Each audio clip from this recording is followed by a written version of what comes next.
So John, you said you wanted to think and talk more about where technology is going. Where's technology going? I've just started my... About an hour ago. But technically on January 1st.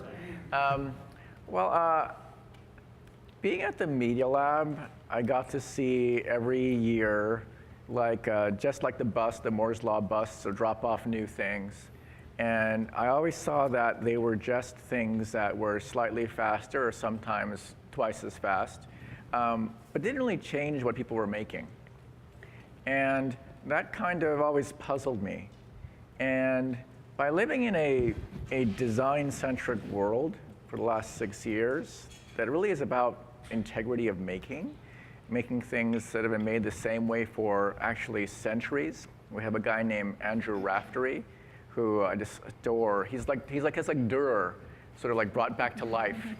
And he carves things out of a copper plate. He spends 2 years to make just one image out of copper, of that copper engraving.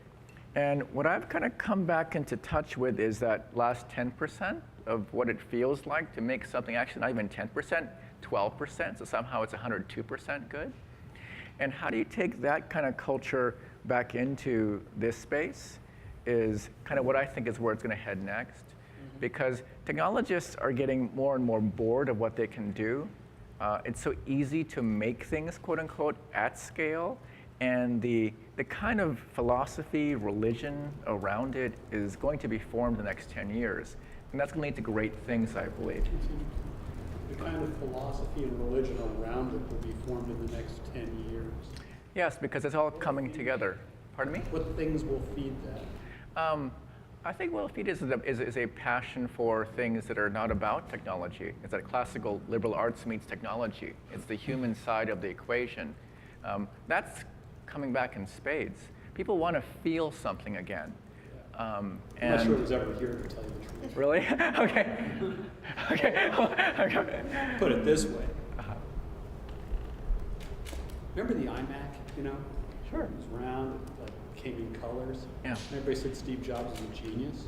And it was like he took all the components and put them in a somewhat different shaped case and sold it in a color that wasn't beige. And everybody declared the guy a genius. Yeah. It was kind of an indictment of the rest of the Valley and what they've been selling for the last 20 years, wasn't it? More than it was an endorsement of his genius. This is not a design-friendly environment, historically.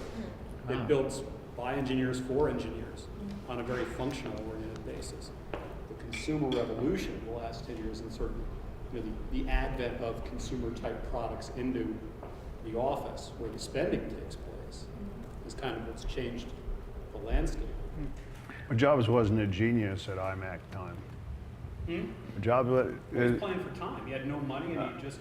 iMac was kind of like the equivalent of Motorola putting out colored phones.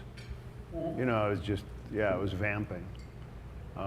He planted a flag. It did other things. I didn't mean to sort of declare that as much as point to how much it I think the full system around iTunes and around the App Store with the phone, that's genius. You know, that's a whole other conversation. It really wasn't where I was going.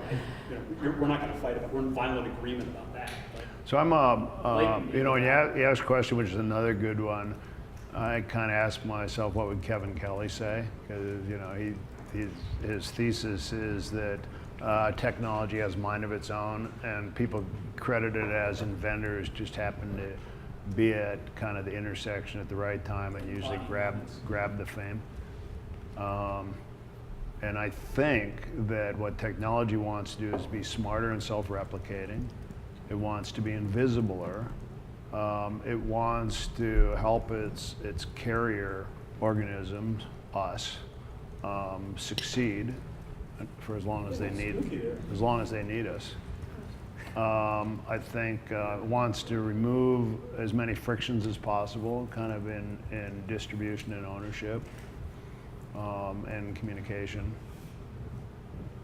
And some way to do along the way is try to find companies who are going to have short-term success, and entrepreneurs short-term success, who can stay foolish and stay hungry and kind of morph what they start with into something that can stay out ahead.